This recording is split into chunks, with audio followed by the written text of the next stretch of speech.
Right. Welcome, everybody. I appreciate it. We've got an exciting topic today. We are joined by Ricky with Perfectly Dosed. And Ricky, as you and I have talked about, what you guys are doing is really exciting in the beverage space. I wanted to dive into it. But first, I'll have you kick things off, a little introduction. Tell us about yourself and your organization, and then we'll get into some Q&A. Yeah, thanks for having me on, Dan. Happy to be here. We are Perfectly Dosed. I am an account representative with them, and Perfectly Dosed, what we do is we make a premium hemp emulsion. So it's a water-soluble emulsion that's super easy to mix into a non-alcoholic base beverage, allows brewers to kind of diversify their product portfolio and generate a new revenue stream. And so happy to kind of answer any questions about the hemp space. I know it's kind of nascent and lots of interesting stuff to explore there. So kind of excited to dig into all of this. Yeah, we could spend hours on this, and what we'll have to do is have you back, and we'll take another layer the onion next time. Let's start high and get into it here.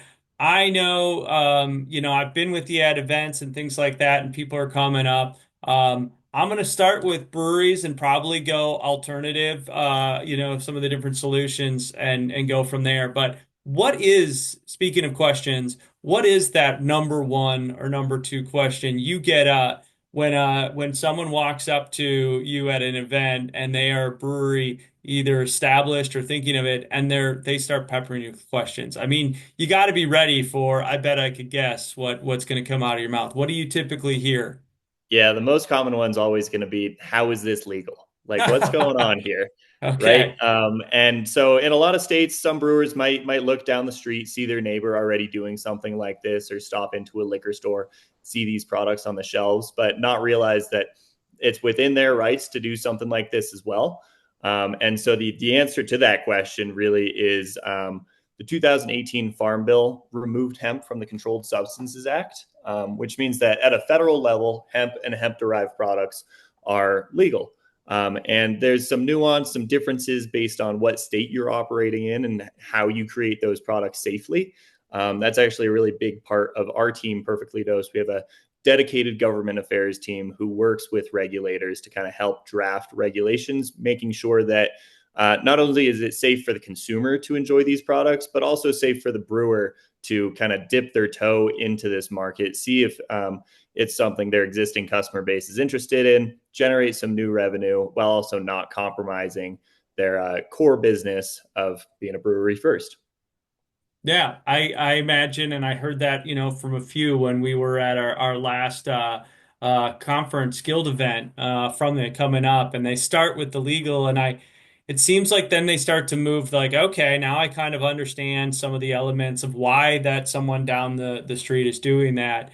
Talk to me a little bit about the obstacles that you guys help out with, because I have to imagine that. They're like, I'm seeing so and so doing it. I want to know more, but I feel like I can just see them kind of the wheels are spinning of like I see hurdles to get this with either in the tap room or perhaps within, our on the shelf next to something else we're doing. What are some of those hurdles and how do you guys help? Yeah, no, you're 100% right in that. I mean, at the end of the day, we're an ingredients provider, right? We are providing the hemp emulsion that powers your hemp beverage. But there's so much more to it than that because this is such a nascent industry. There's so much to navigate. And working with us, you have the fortune of kind of working with someone who has worked with hundreds of breweries to do something like this. And so identifying those kind of roadblocks, whether it comes to formulation and maybe not having the experience of making a non-alcoholic based beverage, or finding out kind of how you should run your product testing or kind of stability with the different ingredients that you're using. We have those resources available all the way down to kind of helping navigate and understand the consumer who like these products and how you get it into a distribution space as well. So we have a dedicated strategic partnerships team that makes it pretty easy. I like to say that anyone could basically come up to us and say, "Hey, I've never even made a beverage before, but I think this industry is cool. Can you help me out?" And that's definitely something we can do. It usually starts with formulating the product. We'll send you some samples. You try making, I don't know, a seltzer, hop water, mocktail, whatever it is. Once you're happy with that formula, we'll kind of go step by step together to make sure that it's being labeled properly, being tested properly, and being safe to consume for your customers. That is great because I think that is they need help, right? And they're Yeah. and they're going, I want to know what others have done. I have questions, for you, like you said, legality, and branding and audience and all of that I think goes into that conversation. I'm curious going back to something you mentioned too, and we've experienced this a little bit in the state I'm in for Wisconsin. I sometimes I feel like I'm breaking down the states into a couple different categories. And you tell me if this is accurate, where I kind of feel like it's black and white and gray. And, where there's a lot of clarity, there's a lot of, legal precedents, et cetera. And maybe a Colorado for me comes to mind as that. And then gray states, and I'll touch on that, but Wisconsin for me falls there where there's an outline, but there's more usually questions and answers. There's a little bit of a guiding one pager, but there's not a lot there. And then there's right where it feels like they're kind of still figuring it out, like how to put even pen to the paper, and people are a little bit prepped, or maybe there's things that are very bigger hurdles. And breweries trying to figure out where their state falls. Is that feel accurate where you're first trying to explain and give them a little sense of like where does your state fall, and that kind of might help you with where you can look to others. Yeah. Or are there more categories than three? Is that, yeah.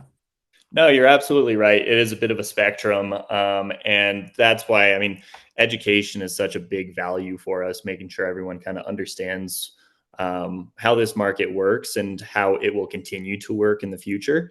And what that means is you're right. Like if you look at a state like Wisconsin, I can say that regulation is actively being drafted in that state, but there's nothing set in ink yet that kind of clearly outlines how all of this should be done.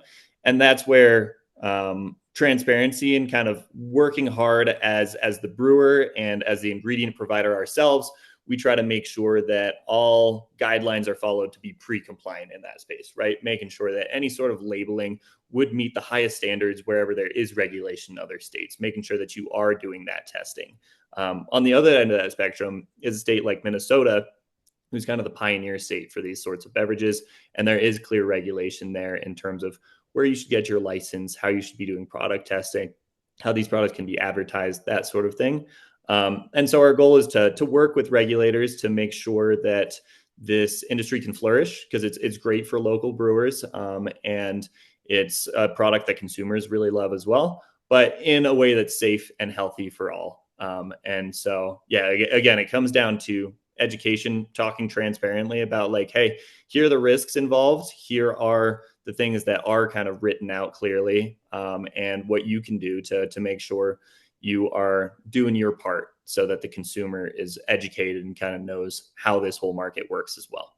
Absolutely. I know there's a big focus on quality, education, safety. And that, another reason of putting out there you guys as a resource to start there. I think that's one of the things we're trying to do is we feel these questions is like, who can we send to that says they've got they've got the answers, or more importantly, they've got a library of deeper resources, start to get into to help guide them. Let me ask you, is this a fair question of is there a state that you think is gonna, or two that's gonna just absolutely blow up this year because of where they're going? It seems like on Meta and LinkedIn, I'm constantly seeing announcements, which is great, of some of these areas that are trying it and doing it from everything from the variation of to the point your example of someone knocks on your door and said I've never made anything but I want to make a beverage to a brewery adding it or a winery adding it as part of their portfolio. But does a state or two come to mind that's saying they're kind of the next Minnesota, or is Minnesota still a lot of a lot of potential there too? I'm just curious. No, it's a great question. I mean, I guess as a blanket answer, I would say every state has the opportunity to, which is really cool. So far, we've seen the Midwest and the southeastern states really kind of be the most successful in terms of adopting these products and rapidly throwing some really cool stuff out there for Yeah. consumers to try. I personally think Georgia is going to be a really interesting state to watch. I mean, tons of great breweries out there. I've really loved working with some of the brewers who are working there, and there is some great regulation that has been put in place that really helps those guidelines make it clear so that the market can flourish. So I think that's going to be one to watch. That's cool. That's cool. We'll keep an eye on that. And it's I think one of the things too that I find unique about it is that I think it's bringing a new audience in as opposed to sometimes the feeling in different circles that, well, you're taking my patron away. And I think that the data has started to show that no, you don't realize that person who comes in for that 4 pack or that 6 pack or whatever that is was never going to come in and have a beer or buy a 6 pack. And so I think that there's a growing, from what I've been seeing in the conversations I've seen, more positive take on some of this than maybe 12 months ago of that in different elements of it too. There's just a lot of, positive headwinds for what you Yeah, guys no, are it's a doing. great point. I think there's really a wide range of consumer types and ages and different types of folks who like enjoying these beverages. And to your point, that does mean bringing in new folks to the tap room, to the brewery, trying your products. But it also means kind of diversifying what people who have been drinking beer can enjoy in addition to what they're already drinking.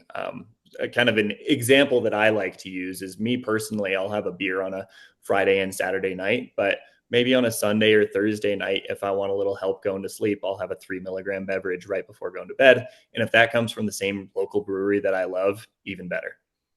Yeah, I completely agree with you. I put myself in the same, where it's not that you change, and you go 100% one thing. It's another club in the bag for something that I might be in the mood for that, right? So it's exactly that. I still enjoy, and in fact, when I'm going to some of the places in my area now, instead of just getting that 6 pack that I got that I like that they're making of with IPA or lager or whatever. Then I'm also picking up their 4 pack of their that option of what they have for I'm a 5 milligram myself for that, and it's adding to the options that are out there. For that's going to be an alternative maybe for a different side of the week. I want to ask you something that you've mentioned a few times and see if there's a distinction there.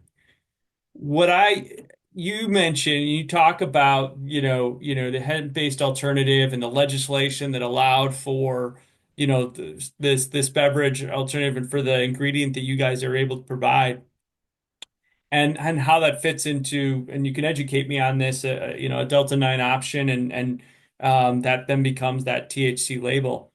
One of the things, though, that I feel that I get from what I'd call kind of the industry is this maybe an oversimplification of like, yeah, I want to stand up a THC solution. I want to add THC. I want to, and the reference points is THC. And I notice that a lot of times when we're talking, you kind of start with the reminder or the, discussion of this, hemp derivative. Is there a reason for that, where is it part of just the ongoing education, and that you don't want to oversimplify it, or do you find that it seems like a lot of people hear the explanation and they go, no, what I want to do is do 5 milligrams of a THC hard seltzer. Like that's what I'm talking about. Does that, I don't know, is people kind of using Xerox, or Kleenex No, to it's a great question. oversimplification?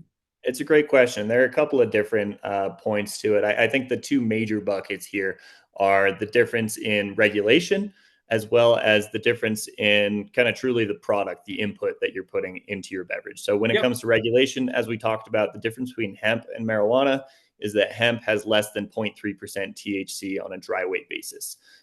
So any sort of emulsion that we would send to someone trying to make one of these products is going to come with a chain of custody. That chain of custody shows where the hemp was grown, how it's processed, proving that it is in fact hemp and not marijuana. It also comes with a certificate of analysis That's basically showing the potency of our product as well as testing for heavy metals, pesticides, all that stuff that you don't want in the product. And so that goes back to that kind of transparency of us trying to be transparent with the folks that we work with, as well as making that data available to their consumers. And so that's where the distinguishment between hemp and marijuana is really important. The other piece is hemp is more than just THC. And so there's some really cool opportunities to kind of change the way your product looks in the marketplace. Where, sure, we're seeing tons of THC beverages. As I mentioned, THC is only 0.3% of the hemp plant. There's plenty of CBD, CBN, CBG, all of these other really interesting minors that add kind of an interesting and different effect to the product. And so I think it's important to consider kind of the consumer demographic that you're looking at here and taking on that creative opportunity that you have to develop something that's really cool, where you're looking at folks who want a lower dose THC product, especially in a state where there might be a regulated market already. Maybe they're not comfortable going into a dispensary because they never have before, or a high dosage product like 100 milligram gummy just isn't what they're looking for. That 3 to 5 range is a lot more fitting. Yep. And with that comes adding the benefits of something like a CBD or a CBG, which is said to be a little more energizing, CBN, which helps people sleep. Those types of things make it really interesting and cool to tweak the product beyond just THC. Okay. No, that's good. I did not know that, and that's the kind of education I think is just going to take time, and to really get that out there. And this has been great, Ricky. Like I mentioned, we could spend a lot of time on this. I'm going to make sure that people watching and taking this in have ways of getting a hold of you and asking probably the other 200 questions that they have about how to get started and all the other things that come along with that. We'll get that out there. I always like to end on a positive note, and sometimes that's easier said than done. But 2025, right? We're kicking it off. We're getting into it. What are you excited for this year in the beverage space, and what Perfectly Dosed is doing? It's a great question. I would say 2025, I'm most excited to see innovation, really. I mean, these products are getting to be a little bit more common, which is really cool. And it's great to see that the really good ones stand out, right? It's not about just throwing THC in a can anymore. It's about making something that folks love. And I think this is where craft brewers in particular have a really unique and exciting opportunity to kind of cater to the specific needs of their consumers. They know their community better than any of the larger brands who are distributing nationwide can. And I think that's something that's going to be really cool and interesting to follow, see how they tap into kind of their knowledge of their own brand and how that interacts with the community that already knows and loves them. Yeah, I would second that, and that was something that surprised me as a consumer, as a layperson, and actually got to experience. And I think I mentioned this through you, and you were actually, able to introduce me to a sample of one that I had tried within short order, three different ones that claimed to have a grapefruit element to it, and it was amazing how one stood out so clearly from it, and clearly someone had gone and not just made something and taken the recipe, but developed that craft and added that ingredient and played with the flavor as well of that. So it was not just an alternative beverage, but it also was an enjoyable experience. And so I look forward to that too, where the craft piece can isn't left behind. It comes right along with it. So I think you nailed it as people are starting to just I think view the changes in the industry, especially as around this, as a positive, and how they can get in there and start playing around and put out some cool stuff. Yeah, yeah, it's all totally new, so it's all totally exciting. Yeah. Hey, thanks again, Rick, for the time, and we'll be connecting soon and continuing to get the word out there about all the great things you guys are doing. Thank you, Dan. Always a fun conversation to have. Yeah, good to see you.